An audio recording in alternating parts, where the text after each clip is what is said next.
Bonjour à tous, c'est TG et j'espère que vous allez tous très bien. En tout cas moi ça va impec et aujourd'hui on se retrouve pour l'épisode numéro 4 des pépites et aujourd'hui on m'a à l'honneur la Serie A. Mais avant tout ça n'hésite pas bien sûr à liker, à partager et à t'abonner si ce n'est pas déjà fait, voilà. On n'est pas loin des 1000 membres, encore une fois je le dis sur Discord, donc voilà, si tu n'as vraiment pas rejoint n'hésite pas à le faire. Merci à tous pour les abonnements, on est vraiment en route vers les 6000, donc voilà, je tenais vraiment à vous remercier là-dessus. N'hésite pas bien sûr à liker la vidéo pour le référencement parce que voilà, certaines pépites n'ont pas tellement fonctionné, donc voilà, n'hésite pas bien sûr à poser ton like. Donc c'est parti, comme d'habitude je vous donne un petit peu maintenant le principe des pépites, quatrième épisode sur la Serie A. Donc c'est des joueurs or à moins de 500k, XP compris. Voilà, on les améliore en Elite et en Masters pour voir un peu l'évolution et on trouve ça sur fifarenders.com. Donc c'est parti, on commence par le gardien. Tout simplement, comme d'habitude, je prends le gardien un petit peu le plus grand niveau prix et c'est Tataru Tsanou, il fait 1m98. Voilà, il est assez complet dans les stats avec une bonne détente, c'est quand même assez incroyable. Le jumping il est quand même à 68, il fait quand même 1m98, c'est pas mal. Donc voilà, 80 de général, voilà ce que ça donne, c'est pas mal. Et alors à 90, bon c'est juste pour voir. Et franchement c'est tout dans le vert, donc en bon gardien je pense pour débuter le jeu, même si je rappelle que pour l'instant on n'a toujours pas trouvé le gardien entre guillemets cheaté de cette saison, et encore heureux, parce que sinon on le verrait partout, et voilà, ça permet d'avoir un petit peu de variété dans les choix des gardiens. Donc le latéral gauche c'est Morita, voilà. Pourquoi? Parce qu'il court vite et qu'il est assez bon agilité, et bon physiquement et défensivement assez complet. Et voilà, on met 85, donc c'est pas mal. Voilà ce que ça donne à 80 général, rien à dire. Et à 90, toujours aussi vite, il touche toujours aussi vite. Bonne agilité, bon défensivement. Donc voilà, franchement, pas grand chose à demander. Maintenant, si tu as les moyens, n'hésite pas bien sûr Théo Hernandez, qui est vraiment au-dessus, mais il rentrerait pas dans le prix. Nous passons aux défenses centrales, et alors là, le premier c'est Caceres. Caceres qui a plutôt une belle carte. Petit défaut c'est sa taille, 1m80, donc à voir ce que ça donne. Mais sinon, très très complet, et en plus tête puissante, ça peut aider pour les corners. Donc voilà, à 80 général, c'est quand même assez complet. Bonne vitesse, c'est l'un des plus rapides. Donc c'est ça qui est dommage, c'est qu'il n'y a pas vraiment de défenseurs très très très rapides dans ce championnat. Et alors défensif physiquement, présent, donc voilà, franchement, vraiment pas trop mal. Rien à dire sur le reste. Nous passons au deuxième défenseur, et là c'est Luis Felipe qui a la même prime, donc c'est pour ça que je l'ai pris également, qui est un petit peu plus rapide, 75 de vitesse, bon défensivement et bon physiquement, 1m87, donc c'est vraiment pas mal, et brésilien, donc ça peut faire des liens si tu veux partir sur une full brésilienne, sinon voilà, défensivement c'est très fort, bonne vitesse, voilà, il va faire le job, et voilà, c'est pas le meilleur, mais voilà, niveau stats c'est vraiment pas mal. Nous passons au latéral droit, et là également brésilien, donc ça fait le lien parfait. C'est Bruno Pérez, voilà, qui a une bonne vitesse, bonne agilité et bon défensivement. C'est un peu comme Morita, voilà, on prend la vitesse et l'agilité. Et on trouve Bruno Pérez qui est vraiment très fort. Rien à ajouter. En 1m78, c'est peut-être son petit défaut, il est peut-être pas très grand. Mais voilà, bonne qualité de centre, très rapide et bonne agilité. C'est tout ce qu'on demande pour un latéral. Le milieu défensif, là c'est Tonali, bien sûr, si tu as son Tonali version Pastar de l'année dernière, n'hésite pas à le mettre, hein, il est largement supérieur, mais en plus il est très ennuyant quand tu joues contre. Mais sinon voilà, prends son régular et c'est très très bien également, 82 en vitesse, bonne passe et tout ce qui est complet en fait, hein, à part le tir, mais bon c'est un milieu def, donc il fallait un peu s'en douter. Mais voilà, sinon c'est une très belle carte à 80 en général, il est vraiment très complet, avec quand même un petit 82 en puissance de frappe, donc pourquoi pas. Voilà, à 90 c'est vraiment monstrueux, il n'y a pas d'autre mot. Voilà, n'hésite pas, valeur sur Tonali, mais bien sûr si tu as sa version Pastar, bah voilà, laisse-la, et voilà, il est encore supérieur. Nous passons au milieu centraux, et là c'est encore un joueur du Milan AC, c'est Franck Yannick Kessié, qui a une valeur sûre chaque année, parce que tout simplement il est très très complet, 72 partout à 77 de général, à 80 de général il a du 75 partout, donc c'est quand même assez incroyable, et alors à 90 c'est pratiquement du 80 partout, donc voilà, valeur sûre chaque année, Franck Yannick Kessié, très complet, rien à dire.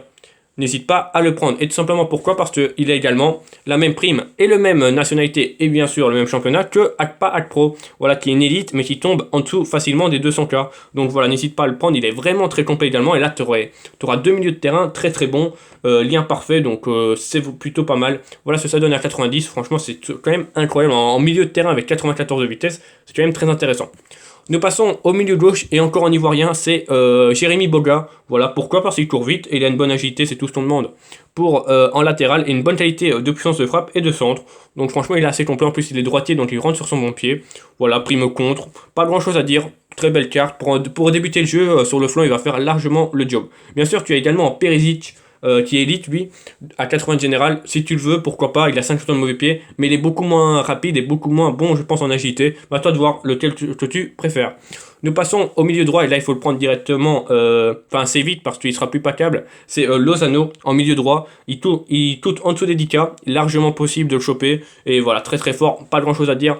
On le passe à 80, bon c'est juste plus lent, donc il n'y a pas grand chose qui change, mais très rapide, très bonne agilité, et très bon en tir, donc voilà, sinon le reste c'est très fort. La carte, je l'adore à 90, niveau design, elle est vraiment très belle, et voilà, franchement, niveau stats, c'est tout simplement incroyable.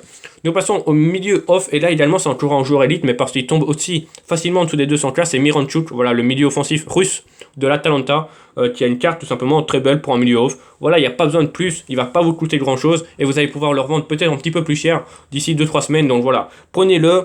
C'est une élite, 83 de général directement, ça va bien vous aider. Voilà, à 90 que ça donne, même s'il ne l'améliorait pas, ça ne sert pas trop à grand chose.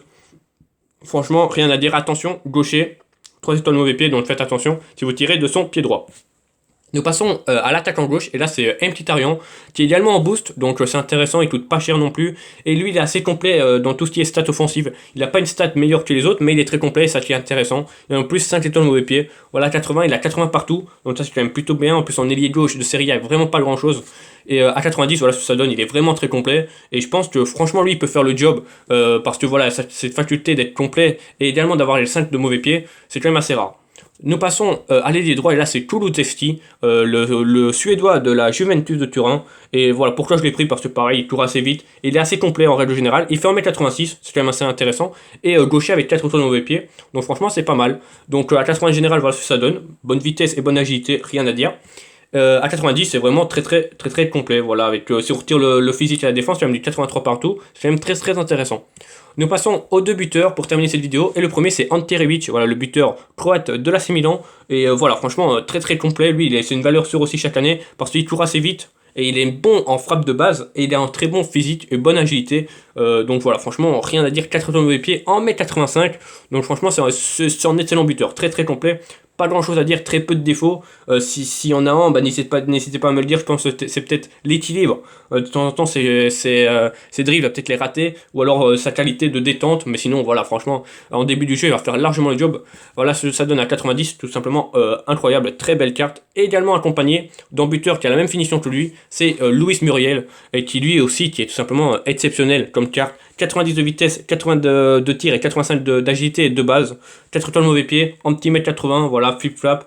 Voilà, pas grand chose à dire, hein. Franchement il est parfait. Il est parfait pour débuter le jeu. C'est ce petit duo d'attaque là, si tu joues en système à deux buteurs, bah, tu vas te régaler avec eux en multi-attaque et en face à face, parce que franchement ils ont l'air très forts sur papier. Maintenant bien sûr, je rappelle que ces joueurs là je les teste pratiquement jamais, je les ai même jamais testés, donc voilà, n'hésitez pas bien sûr à me dire vos ressentis sur les joueurs de cette vidéo, si tu en as testé quelques-uns. Et voilà, ça donne à 90.